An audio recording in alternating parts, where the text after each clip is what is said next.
and past houses, many totally destroyed, on the other. It was a tide. With fires burning for warmth, Gazans waited through the night as mediators worked to resolve an issue that had threatened the ceasefire over the weekend.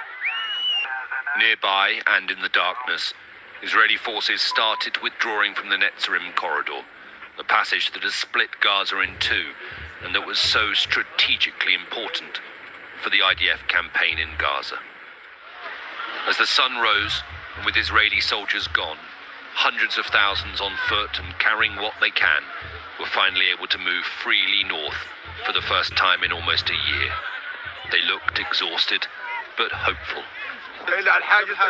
I stayed at the checkpoint for more than 6 days in this cold weather, without a blanket or a mattress. I waited for this moment to see my family in North Gaza. For hours, families walked, with the coast on one side and past houses, many totally destroyed, on the other. It was a tide of humanity, returning home. Many thought that this day would never happen. Palestinian families, for months separated by only a few kilometers but divided by the fighting, were at last reunited. Long queues of cars waited to be checked, piled high with mattresses, rugs, tents, you name it. All the possessions they have left, everything they will need to survive, with so many homes left uninhabitable. I want my grandmother, this girl cries.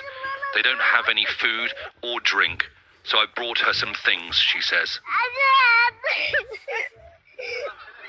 A US private company, using Egyptian personnel, is X-raying and inspecting vehicles as they travel north, making sure no weapons are being smuggled.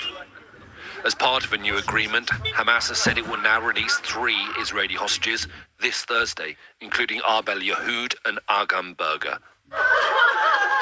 And 3 more will be released at the weekend. But as those already home celebrate with their families, Hamas has now confirmed that 8 of the hostages due to be released in the first phase are dead. Israeli forces remain in Gaza. Tanks can be seen in the distance. But this is an extraordinary moment in the war and a significant moment for the ceasefire. Some of the Israeli far right have criticized these scenes as total surrender to Hamas, and the images are being celebrated by Palestinians as a victory of survival and a message to President Trump that they won't leave Gaza after he suggested that they should go to Jordan and Egypt. The truce is little more than a week old, and it remains extremely fragile. But now that they have partially pulled back and Gazans are returning home, it'll be much harder for Israel to return to fighting. Alistair Bungle, Sky News, in Jerusalem.